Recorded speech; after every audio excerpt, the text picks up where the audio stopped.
Représente évidemment la Macronie et je lui poserai tout à l'heure la question. Vous souriez, c'est pas une insulte non, que je fais là. Je déteste l'expression la Macronie, mais vous êtes évidemment libre de tout. Je pense pourquoi que vous la détestez ? Parce que je pense que c'est très réducteur de ce que nous sommes et que ça veut peut-être dire, par contre, c'est vrai que nous avons changé beaucoup de noms au cours de notre histoire. Vous voulez que je vous appelle comment ? Mais je n'aime pas. Vous représentez qui alors ? Non, Ensemble pour la République, je le savais très bien. Oui, mais Ensemble pour la République, j'essaye de parler au plus grand nombre.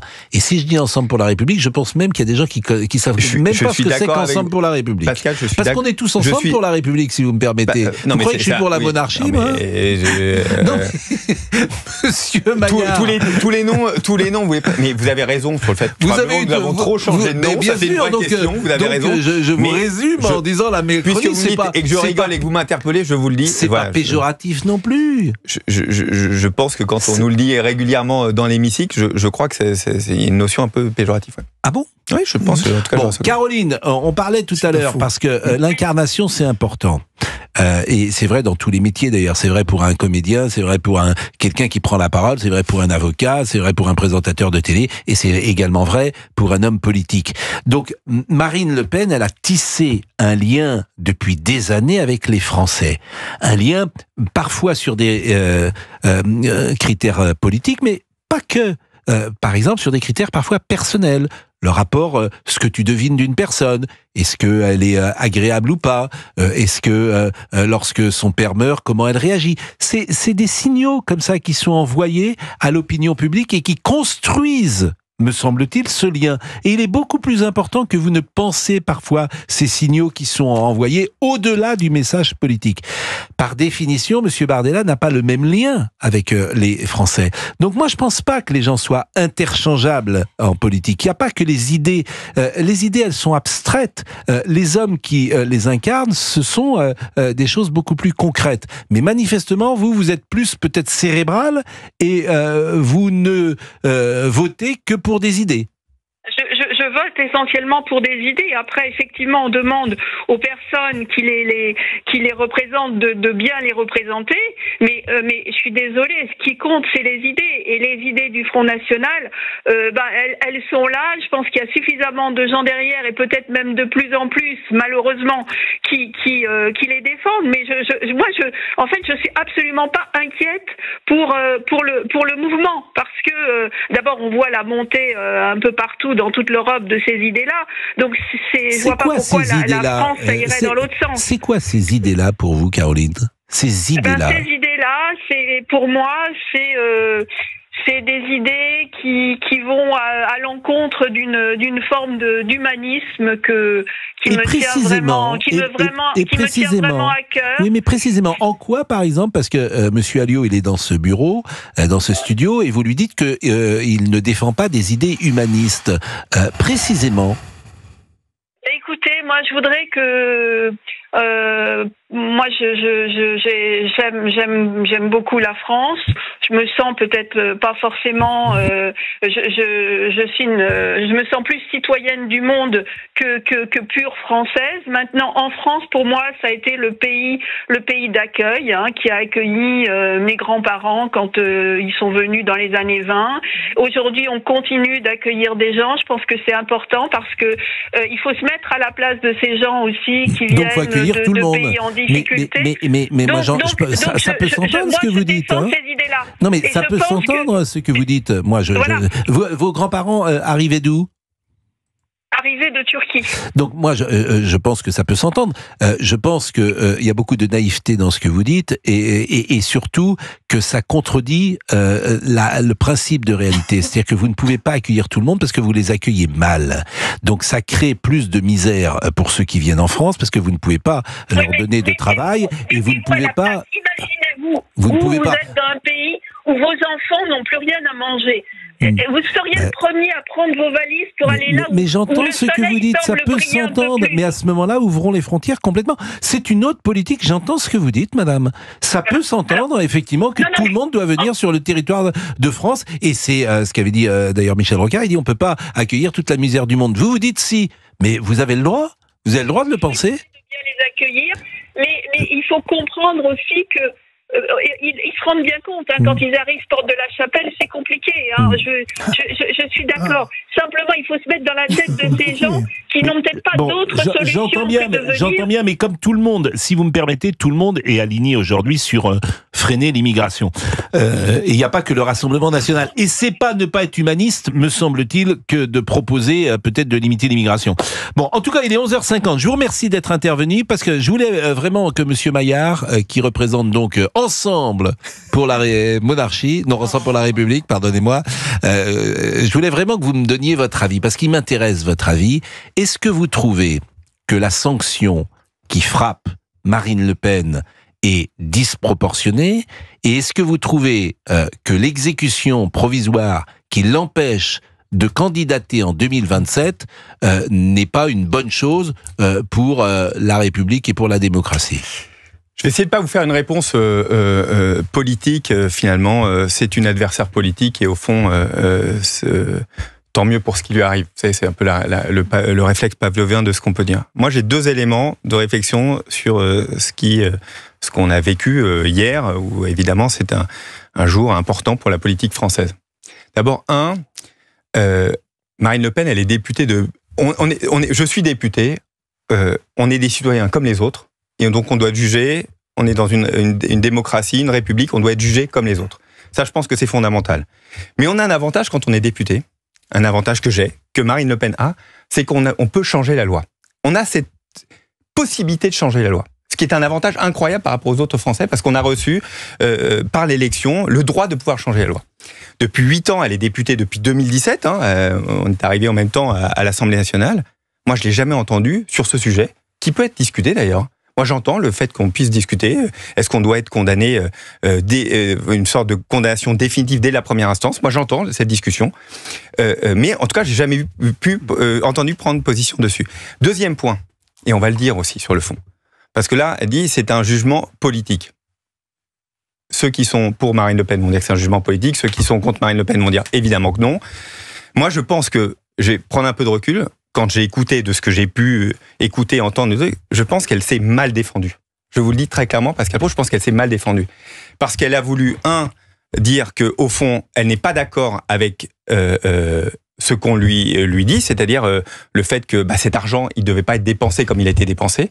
Et deuxièmement, elle voulait sauver, et je l'entends, de ne pas être inéligible.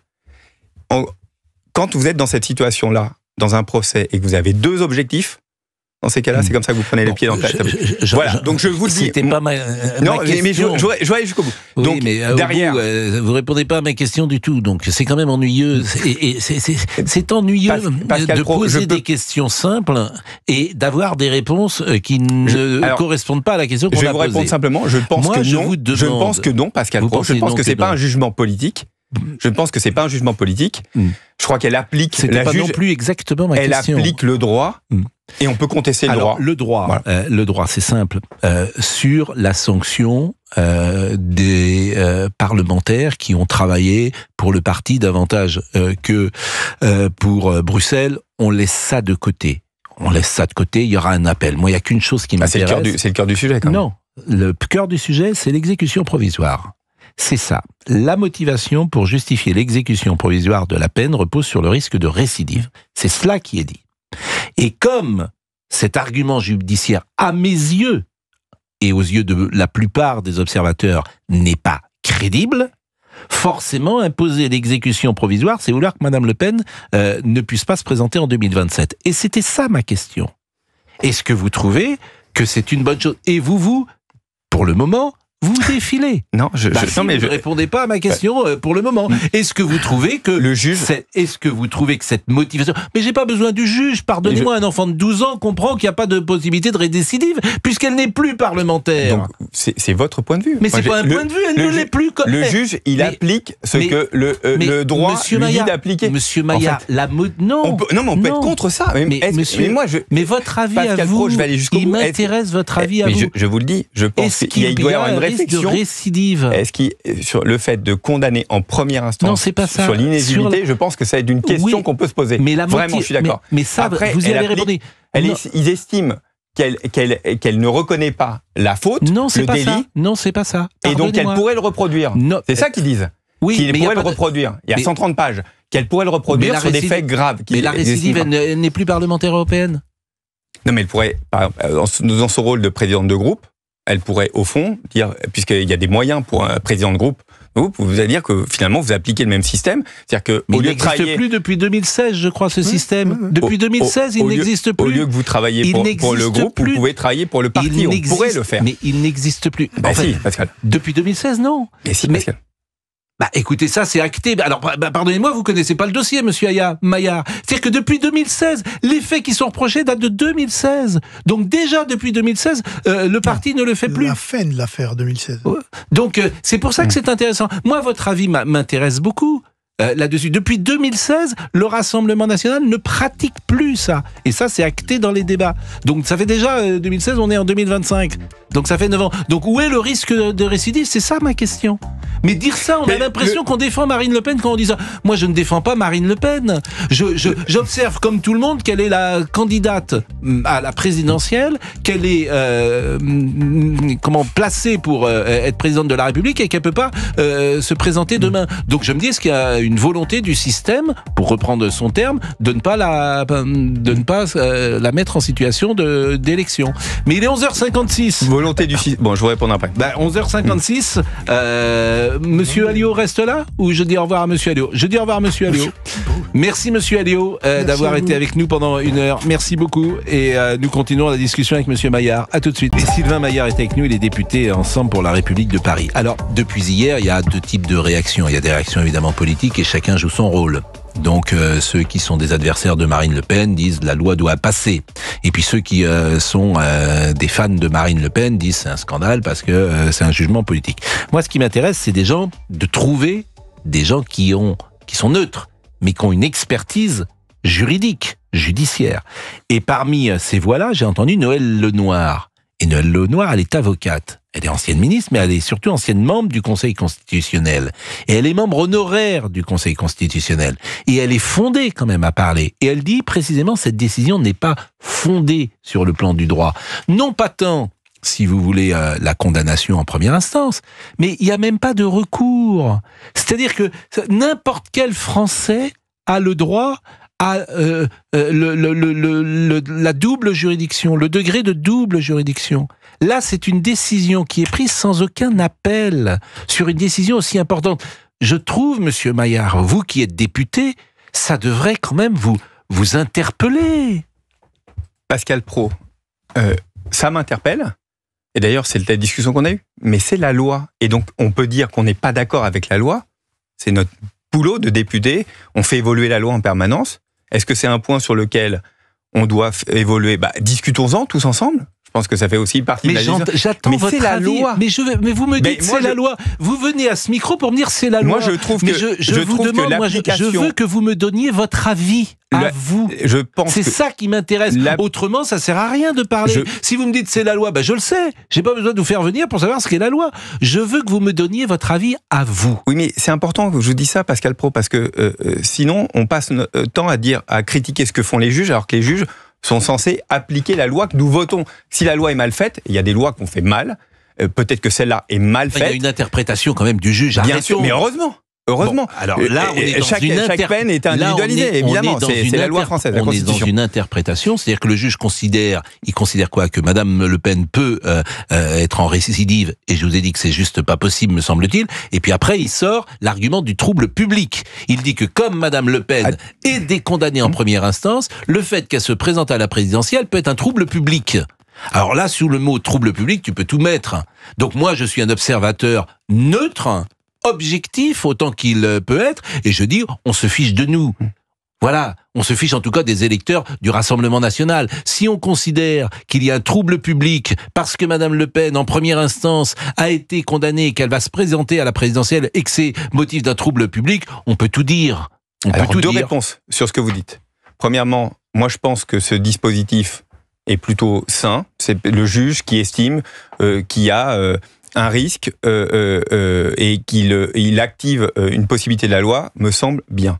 La deuxième chose, sur la discussion plus fondamentale sur le jugement qu'émet 3 juges, c'est comme ça la justice en France. C'est-à-dire que la justice en France, il y a une interprétation par le juge. C'est comme ça que nous sommes constitués, qui décide en individualisant les peines pour tout le monde, tous les Français, individualisant les peines. Vous avez le droit de le contester, vous avez le droit de pas être d'accord. Monsieur Maillard, je l'entends les uns et les autres. Maillard, que le 11 juin, c'est un fondamental de chez nous. Sauf Monsieur Maillard, que le 11 juin, le syndicat de la magistrature a publié le communiqué que je vais vous lire. Le syndicat de la magistrature appelle l'ensemble des magistrats et magistrates, ainsi que toutes celles et tous ceux qui participent à l'activité judiciaire, à se mobiliser contre l'accession au pouvoir de l'extrême droite. Voilà ce qu'écrit le syndicat de la magistrature le 11 juin. Eh bien moi, quand je lis ça, je dis qu'effectivement, ça peut influencer des magistrats. Je ne dis pas que ça les a influencés. Je dis que ça peut les influencer, ce qui est différent. Je trouve extraordinaire mais c'est important ce que vous venez de dire. C'est important ce que vous venez de dire.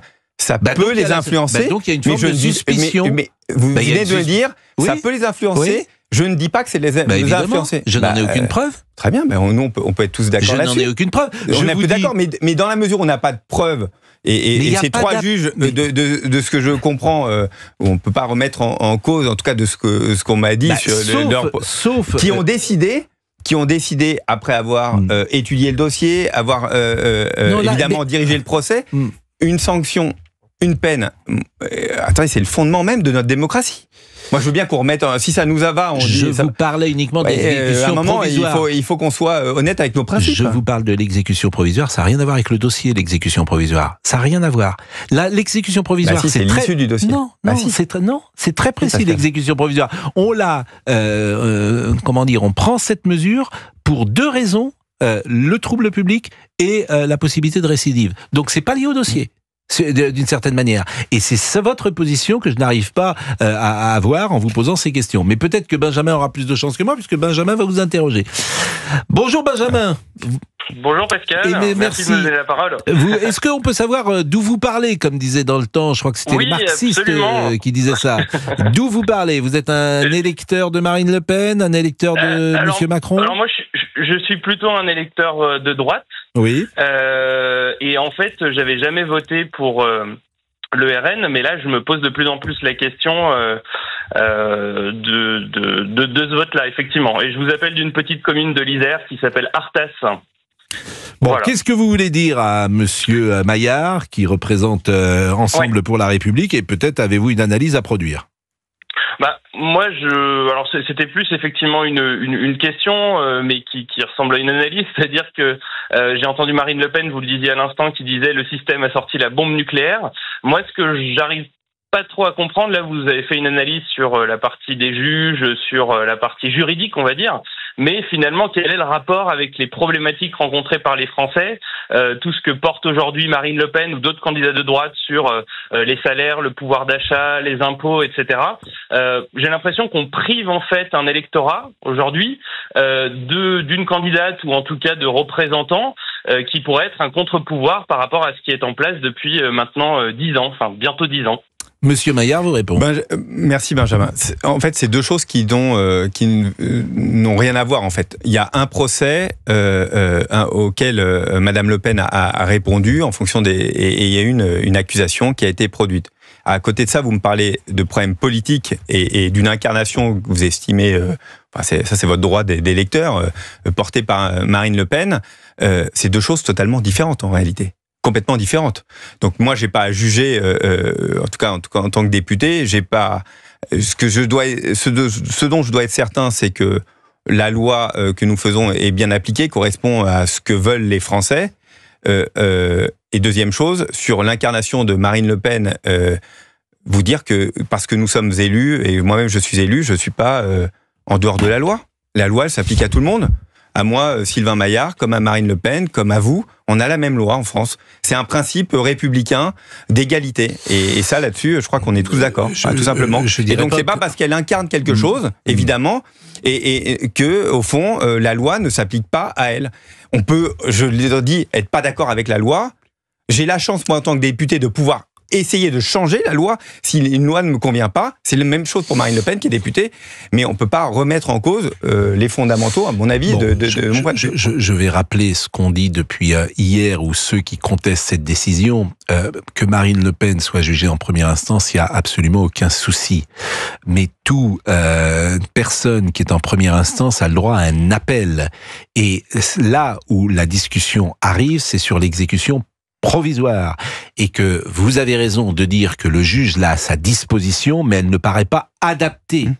Et qu'à partir de ce moment-là, on entre dans une interprétation, et qu'il se trouve que Madame Le Pen est annoncée comme la future présidente de la République, et que vous avez des magistrats qui effectivement l'empêchent de se présenter. Et ben vous savez quoi, on a une solution. En fait, ce qu'il faut faire, tout simplement, on a déjà commencé à le faire, c'est qu'il nous faut plus de magistrats, plus de moyens pour le ministère de la Justice. Parce qu'en réalité, la question qu'on se pose, c'est que le procès en appel, combien de temps ça va faire? Non, ça peut être décidé demain. Gérald Darmanin. Dans l'absolu, c'est vrai qu'on a une habitude. Les décisions judiciaires sont trop longues. Il faut que ça aille trop vite. Non, mais franchement. Mais moi, le problème, c'est pas le. Pascal Praud, si on avait un jugement dans un an, on ne poserait même pas la question. Mais il peut se faire on ne poserait même pas la question. Mais sur un deuxième jugement. Sur un deuxième jugement, le parquet peut décider, c'est Gérald Darmanin qui a le pouvoir, peut décider à l'automne de faire ce procès. Là encore, vous tapez un peu en touche, si vous me permettez. Je ne crois pas que ce soit Gérald Darmanin qui soit, je ne veux pas dire le calendrier. Qui décide du calendrier. Je pense que ce sont les juges, et il y a une autonomie d'édition. Je ne pas Gérald Darmanin. Il a quand même la main sur le parquet. Non. Il y a une indépendance du parquet. C'est pas lui qui décide du calendrier du calendrier. C'est directement tribunaux. Alors il sert à quoi? Il sert à quoi? S'il a pas, il peut quand même donner des directives. Des directives au procureur. On va essayer de se renseigner. Eh ben écoutez, c'est l'indépendance, c'est normal. On va demander. On va essayer. Je le dis à Laurent Tessier. Il y a sûrement quelqu'un qui peut répondre à cette question. Est-ce que le garde des Sceaux peut influencer qu'un procès vienne peut-être plus rapidement qu'il était prévu qu'il vienne. Généralement, c'est 1 an et demi ou 2 ans après la première instance. Vous pouvez évidemment